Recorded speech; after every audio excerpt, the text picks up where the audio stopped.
Welcome to the People Powered Community Podcast, where we dive into the inspiring stories of go-to-market professionals who have leveraged their skills to create strong and lasting connections within their community. Get ready to be inspired and learn how you too can harness your business superpower for good. Hello and welcome to the People Powered Community Podcast. I'm your host, Leslie Greenwood, CEO and founder of Chief Evangelist Consulting. And today I'm very excited to have with us Kendrick Trotter, the CEO of Us in Technology. Welcome, Kendrick.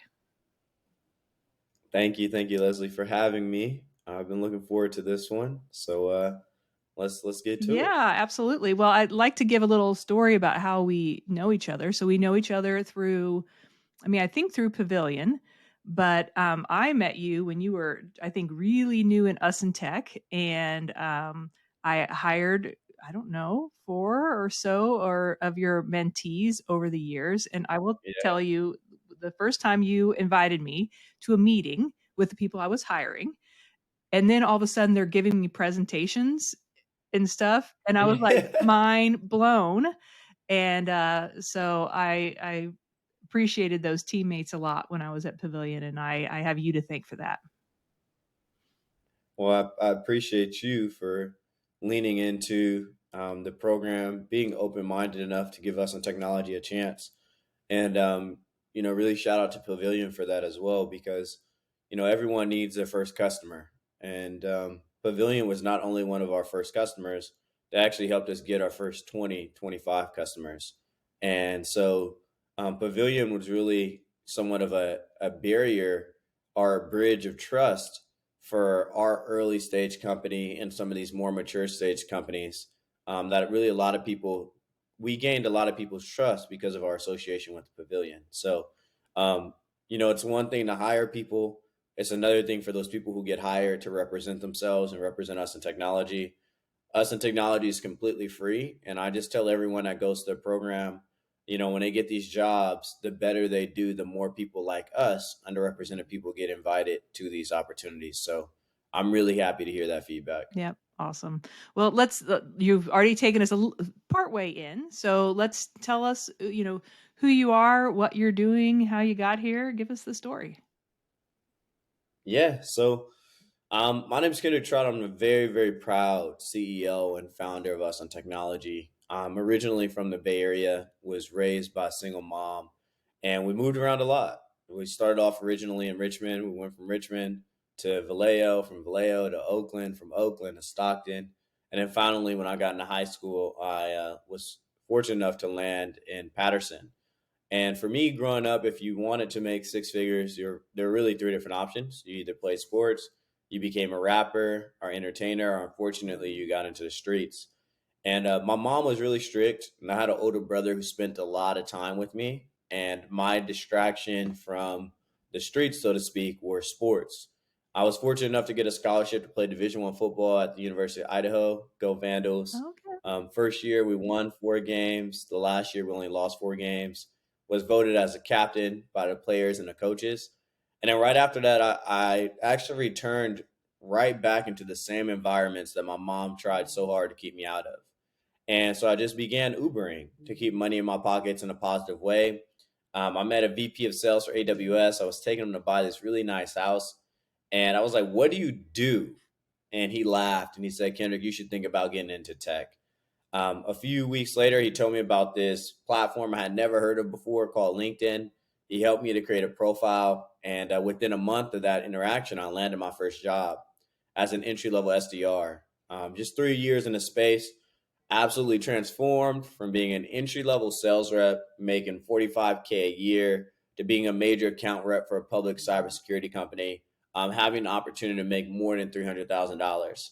So as I am going through this journey, I'm spending a lot of money. I'm traveling. I got myself this new Benz. I got myself this penthouse apartment in San Jose. And all my friends on Instagram were like, "What do you do?" And I was like, "Oh, I'm in tech. You can make 6 figures by your second year." And it really just started with me helping out my best friend. London Miller was a former college athlete. We played ball together. And he moved up to my apartment, was sleeping on my couch. I got him his first job. And then from there, good or bad, he told a few of his friends, invited their friends, and really us in technology has transformed from being, a community of 5 friends to now a community of more than 13,000 people. So our goal is that we want to diversify the tech industry with more underrepresented people.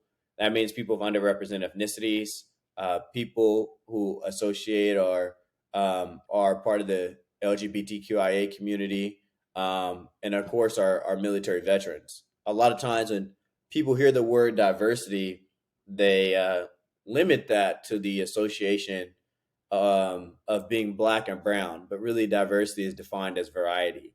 And so I felt if I created a community of people who look just like myself, I would be equally as wrong as some of the people that kind of excluded me. Mm-hmm. Now our Take Over the World plan is we're looking to launch our app this summer, and we're working to build the #1 social media platform for underrepresented people. So in the last 18 months, we've been fortunate to create more than $30 million of annualized salaries for this group. But what we learned about our group and our community is what they appreciate more than anything than us helping them get jobs is the fact that we're connecting them to other people that look just like Mm-hmm. themselves. And by the way, that was my best pitch in like 3 months. So I might need to have Chet clip that in for us. I'll put it on the list. I'm gonna tell him to do that and just jazz Yeah. it up for you and all the things. Well, this is what happens when it's kind of two friends talking to each other Yeah. with a loosish kind of script. So, well, awesome. We've known Yeah. each other for what, darn, almost 3 years now, and I did not know that you started literally, many people start in their house, but not with their house guest on their couch. And then it was just Yeah. friends. I didn't know that. I thought you had started with the grand vision and you built from the grand vision. I did not know that there were organic roots to it. Actually, there's a big part of the story I missed out too, and I'll probably have to highlight this or this podcast may never make the internet. But I started this off just volunteering my time and doing it for free because I just wanted to help my friends.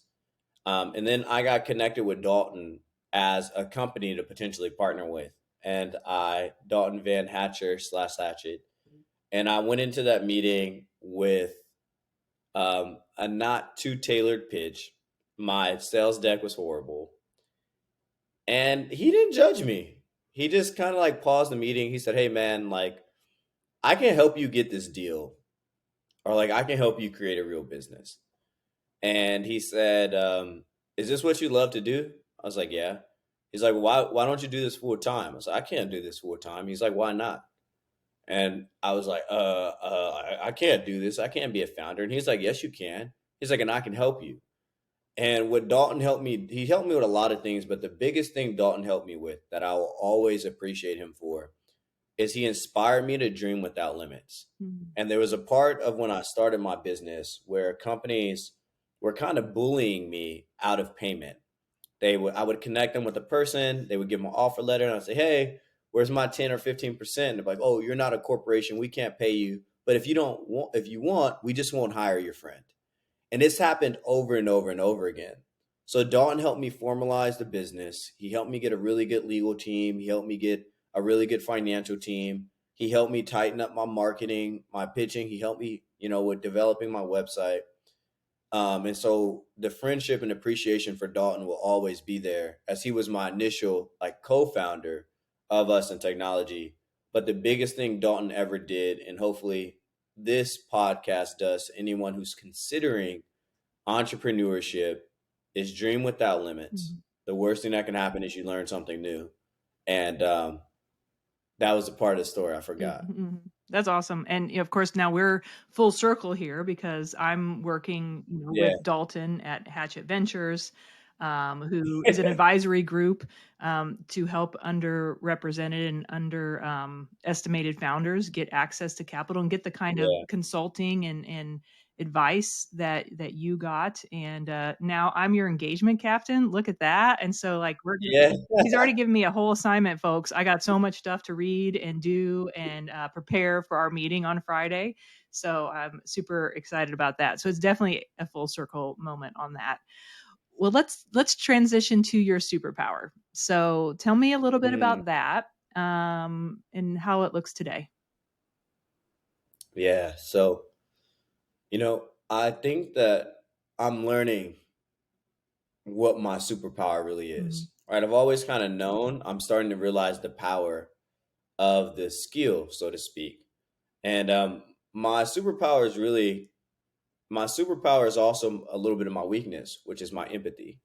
And I'll speak to why it is my superpower, is because I feel that I have a unique ability to understand a very diverse group of people.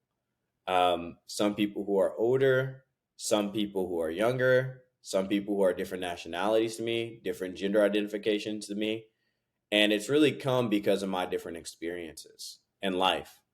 And I know this is like kind of follow on question, so I'll kind of Yeah, go just ahead. go into it. Is for me, I just feel like every chapter has its purpose. And I lived a lot of my life not really having a lot of nice things. And I lived a lot of my life in not really nice areas. And then I spent some years of my life in really nice areas, right?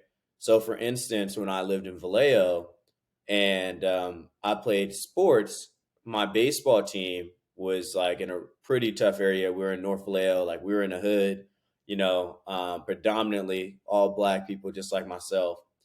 And I learned a lot of things there. But then I went to school in Napa, where in that environment, I was like one of two black kids. Mm. And so I always kind of got this mix of yin and yang and understanding who I was, but also understanding how to interact with people who were different than me.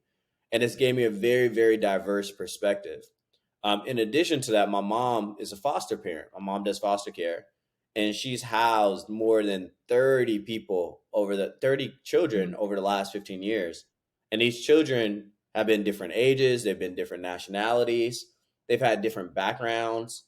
And so it's really pushed me into leading with curiosity versus leading with judgment Mhm. in all Mhm. situations. And then, being an athlete, but also working in tech. And so for me, I think that when I get into these different rooms that aren't necessarily the most comfortable for me, or I get in situations, I'm able to relate to a very broad set of people. Mhm. So just the other day, my cousin, I seen him at a restaurant, and he came up and he said hi to me, and we just talked. And then after, he called me and he said, "Hey, I had no idea what you were doing for work. Like my wife was telling me, like you're a pretty big deal." And I was like, "Yeah, we do some stuff." And he was like, "Well, like my wife said, like you do business with like Pharrell. Like that's not true, is it?" I was like, "Yeah, like we do these things." And he was so blown away with the way that I still carry myself. Mhm. And I told him that if I start acting, my biggest goal is to be a role model to younger Kendrick. Mhm. I need to be the person that Kendrick needed 5 years ago, 10 years ago, 15 years ago. And if I carried myself as this perfect image, as this person who maybe lived his entire life in a perfect area, I actually would be unmotivating to the Mhm. people who grew up just like me. Mhm. So for my community, whether people are joining because they're a part of the LGBTQA community, or because they're a Latino or Latina, or they're African American, or they're Caucasian, my goal is that because of my different experiences, I'm able to create an environment that really caters and makes all of those people feel inspired to be their authentic self. Because when they see their leader and they see me on a podcast and they see me in these different settings, like everything that I do is intentional and I'm a representation of the audience that I represent. So today, like I have a hoodie Love on, it. right? And sometimes in certain environments, yeah. And we have to get you some swag too. Yeah, I need some swag. Us and technology Yes, swag. I need some us and technology Yeah, swag. I will send that today. Okay. But you know, my goal is just to show everyone like, hey, if Kendrick can do this, you can too. So in summary, I believe my superpower is really just being able to relate to a diverse set of people Mhm. because of my experiences. And what a great superpower. I mean, in general, because you're using it in business. You use it in life, every day conversations. You're modeling it for your mentees, the people in your community. And it's, yeah, I need to work on a couple of those things, like listening without judgment. There's just little things that I pick up from you when we have these conversations, and I absolutely see that in you. And I appreciate you sharing that with us. I think the other thing is too, like, I like to be authentic, Mhm. right? Real And authentic, people, not fake authentic, pretending to be yeah, that's authentic what I was gonna. on LinkedIn. That's what I was about to dive Sorry, into. couldn't And help myself. people, yes, and that's actually what pushes a lot of minority people away from LinkedIn is because of those vibes, because of that energy, and it even those are the rooms that I need to become more comfortable with because my voice needs to be a little louder. So I love my techies. I love my community, and I have a really loud voice in my community. But I need to learn to use my voice a little bit more publicly because you never know who it's going to help. Mhm, And I think the authenticity was, even for me in meeting Dalton, I had a lot of hesitation for a long time because I was just like, what is his intentions? mhm, And I asked him, I said, Dalton, I get why I care about this. Like, why do you care about this? Right. And his response told me almost everything I needed to know about him, mhm, which was he gave his story. And he talked about how, although he's Caucasian and he's white and he's been privileged in a lot of different ways, he's also kind of always been that underdog. mhm, He's been the person who always had to prove himself. He's been the person that had to get the athletic scholarship in order to make it to a private school. And so we bonded over that. And then the other thing I really bonded with Dalton over was how we talked about our disagreements, right? And I think about like friendships and relationships. The reality is, it's probably like baseball, where you're gonna every three conversations you're not gonna agree, and mhm, every fourth conversation is gonna be awesome. And how you can talk about the things you don't necessarily agree with is where a relationship really builds. mhm, So for me, the reason why I make that point is I think intentionality in friendships is really important. And when I talk about my friendship and relationship with you and with Dalton, and you've been like messaging me. And a lot of that is because of some of my previous experiences where people aren't necessarily intentions. But I think what really bonds us all together is we realize we have a lot of things in common. Like we are the same person in a lot of mhm, different ways. mhm. And so I'm really appreciative of that. Yeah. I want to go back to what you said, like you should have a louder voice on LinkedIn, et cetera, Mm. which, you can if that's what you love. But I think one thing to think about for you is that in your community, you are working on raising up the voices of 13,000 people. And, I talk a lot about evangelism and how evangelism drives growth and all of this stuff. And it's like basically you are empowering an army of evangelists who can go out. And if we create a space, and enable people to feel comfortable on LinkedIn and in other places on podcasts, y- you know, your job doesn't have to be that evangelist at the top if you spend all the time at the bottom and create this flywheel of evangelists that are coming down the pike. And it's really cool too because, you know, people are human beings. They can tell when things are fake Hmm. and not intentional. And for me, I feel like the universe has rewarded me in so many ways is because my intentions are sincere, Hmm. right? Like I never started us in technology to become a billionaire. I'm not oblivious to the opportunity, Hmm. right? And Hmm. I'm going to do everything we can for us to achieve that goal. But people really vibe with intentionality. And when people ask like, hey, how have you created a community that large? What do you do? What marketing ads do we do? We haven't done a single marketing ad at all. Like it's been people like Leslie, it's been our customers introducing us to other customers, and it's been our people introducing us to other people, going on their social medias and talking about their experience, like Jolene. Janine made a TikTok video that I had no idea about, and 2,000 people joined the community the next day. And I'm on the back end like, yo, where did these people come from? People today still join because of the video Janine made 2 years ago. And for me, like I tell everyone at Us in Tech, because a lot of times people are like, Kendrick, how do we help you? How do we help Mm, you? I say, just tell a friend, yep. right? And when somebody reaches out to you for help, you better help them like someone helped you. Hmm. And if each of us take care of all of us, there's literally nothing that we can't accomplish. So that's what I'm trying to Hmm. scale in our Yep. community is bridging the gap between those who are looking to break into the space to those that are already looking into space trying to give back. And when you bring these two groups together, there really aren't any limitations of what we can accomplish. I love that. And, I'm definitely all down for that as in a being part of an interracial relationship and having, three Black children. I want them to have every opportunity. And Yes, ma'am. when my son, it's probably my son that's going to go into technology, I will be sending him your way. Mm, If he doesn't end up oh, even in, let me talk to him now. He might not choose it. oh, yeah, yeah. Well, he says he wants to be an engineer now, so we'll see what happens. But he has such a business brain. I said when he was 5, Wow. the things that made him very annoying at 5 were the things that would make him an excellent CEO one day. Um, thinking outside the box when I didn't want him to think outside the Yeah. box, challenging my decisions and having a vision. And I'm like, no, just eat your Wheaties and stop talking. Yeah. So awesome. You know that Good. that's actually another superpower is I'm learning more and more the value of having a creative mind.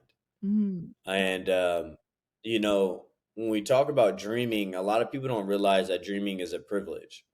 And growing up, dreaming wasn't really a priority, survival was, you know? And mm, now as a leader, I'm finding that my creativity is very, very valuable.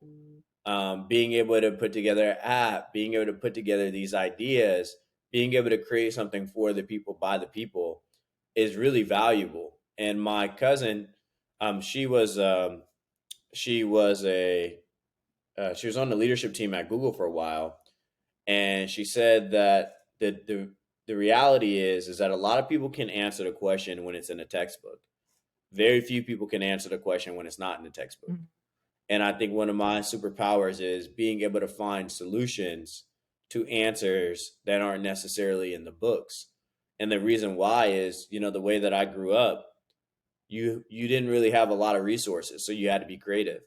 If my mom was at home working and I was home alone and I was in, third, fourth, fifth grade, and you're hungry, you don't wait till 9 o'clock until your mom comes home. You go figure it out. Mhm. You learn how to use a microwave, right? You learn how to use a stove. You learn how to wash your own clothes. And so I think that for a lot of underrepresented people, that's a superpower we have to lean into and understand the benefits of that and how that has really prepared us to potentially be a leader and to think outside the box on certain things. I think in today's world, we put way too much emphasis on the strict knowledge and not enough on the problem solving skills. Um, I Yeah. mean, and plus, in general, you can get access to information so quickly. But back in my day, you had to go to the library and look at the card catalog. You had to Yeah. figure out where to even look to find the card catalog to find the Mm, information, etc. I think with this new Chat GPT and having to know how yeah. to ask the right questions to get the answers you want, and that problem solving Mm, is going to be something I think even more people should definitely lean on. I'm yeah. curious. I mean, I think you kind of told me how you integrate this into how you participate and think about community. I mean, you have built a very large community for us in tech.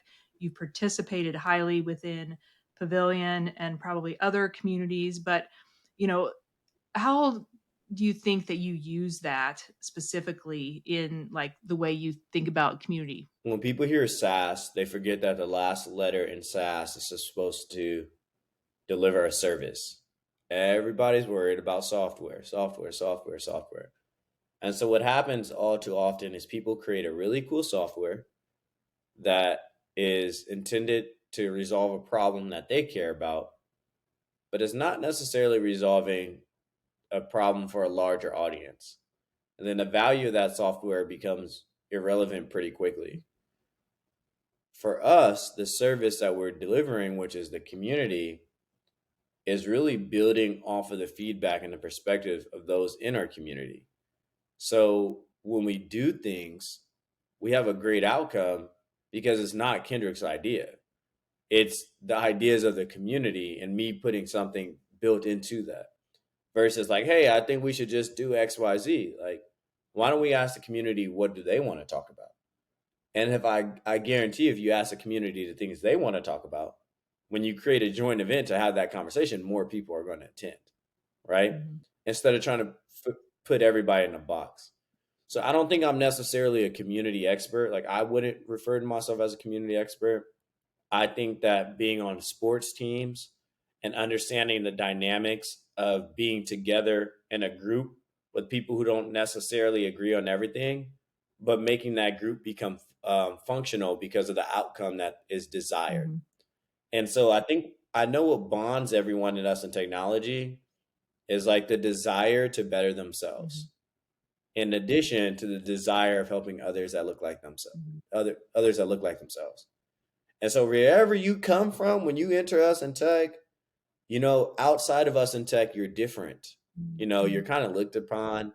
Or you join us in tech, like you might have color hair, you might be tall, you might be small, but it's okay because we realize that like our scarcity is what gives us value.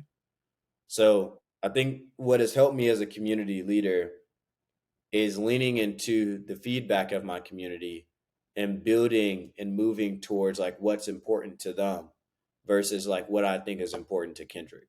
You hit on really one of the most important ideals of community building, which is you build with your community, not for your community.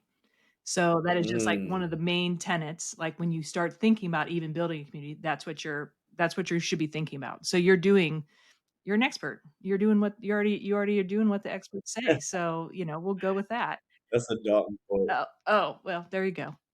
Well, maybe Yeah. Dalton's an expert, but we'll give it, it's all your credit today, Kendrick. So let's take one last talk about your superpower. And Okay. what's one thing? So if there was someone out there that was, like you said, little Kendrick, or anyone out Yeah. there that had this idea that like understanding people from all different walks of life and being able to connect and create rapport with them, and they thought they had that. What advice would you give them in how they might want to build on that superpower? Yeah. Great question. So growing up, I always knew that I just had a passion for helping people. But then I also always knew like I had aspirations of making a lot of money. But I never knew how those two things would help each Mhm. other or would work in alignment with each other. And so I always assumed that like nice people didn't make a lot of money and that people who made a lot of money weren't really nice. Mm. And so I would say that if you are a person who really likes to help people, understand that there's a lot of different ways you can help people. And for me, it was my curiosity that really separated me. Because even when I was an SDR and I would cold call people, I was actually curious about how they were doing. Mm. Like, hey, how you doing? And when they say, hey, it's not a good time, I would respond to that response. I'll say, okay, no worries. Hey, let me take a step back. I know I caught you out of the blue. Would you prefer for me to reach out at a better time? And they're like, what? I was like, yeah, like you said, you're not having a good day. Like, is everything okay? And it was like, whoa, like this person actually cares about me. Whereas a lot of people, when they cold call and they say, hey, how you doing? And you're like, oh, I'm having a shitty day. You're like, okay, well, let me tell you about us in tech. Right. And that's like so unnatural. And so when I first got into the industry, in the office that I was in, I tried to imitate the top performers. The top performers did not look like me. Mm. They were really great people, but respectfully, they're all Mm. Caucasian. And just the way they talked, their pronunciation, their flow, it was so different. So when I tried to mimic that, it was unauthentic and uncomfortable for the people that I was talking to. Once I finally realized, I'm going to be me, right? When I cold call, I got one goal, that the person who answers the phone doesn't think I'm trying to scam them, right? And if I can make that person feel comfortable, regardless if they take a meeting or not, I'm okay. Mm-hmm. So sometimes when I call people, I'm like, hey, cold call rule number one is don't say, hey. I'm like, hey, how you doing? And I learned to lean into like my personality, and that other people appreciated my superpower, which was that I did, just naturally care, that I was curious, and that I made people feel Mm-hmm. comfortable. And that separated me from a lot of other people, because usually when you hear about salespeople, they're only worried about their own objectives. They're only worried about what helps them, and they become really selfish. But for me as a salesperson, I learned sometimes the best way to build trust is by saying, hey, that's not something we can do. Yeah. And the reality is the person on the other side of the phone, they already know there's no such thing as a product that can do everything. But 9 out of 10 salespeople are trying to, promise they can do everything. So if you have that superpower, lean into it. Understand there's a lot of different ways to monetize that. And you don't have to be a certain type of personality to make a lot of money if that's what you desire to do. People in business, people buy from people. So be the person that you want to interact with, regardless of what business you're doing, what industry you're in. Be the person that you want to interact with. Yeah, I love that. I'm going to write that on my board. So I have a list. My board up there now has 4 quotes from 4 podcasts I've recorded so far. So Okay. you're making my board right after this call. Okay. I've actually referred to a couple quotes during other podcast recordings. So we'll see how long my Yeah. list goes. Well, Kendrick, it has been such a pleasure having you on the episode today and to share your story, share your superpower with your listeners. Where should people find you? I would say if they want to find me, LinkedIn. Okay. If they want to learn about my company and they're considering joining as either a mentor or as a mentee of the community, they should really follow our Instagram at Us in Tech. Okay. On our Instagram is where we have the most interactions. You can see a lot of our testimonials from our mentors and from our members. And then if you want to be a part of the program, go to our website if you're looking to join as a potential customer, or if you're looking to join as a potential mentor or mentee, go to our website and just click the button, join the community. It's absolutely free. But yeah, those are the best ways to get in contact with us. Awesome. We'll link all that in the show notes. And if any companies looking for a reference on hiring from Us in Tech, feel free to DM me on LinkedIn. Be happy to talk to you. Folks, that's all for today's episode. Thank you for taking the time to listen, and we will see you next week.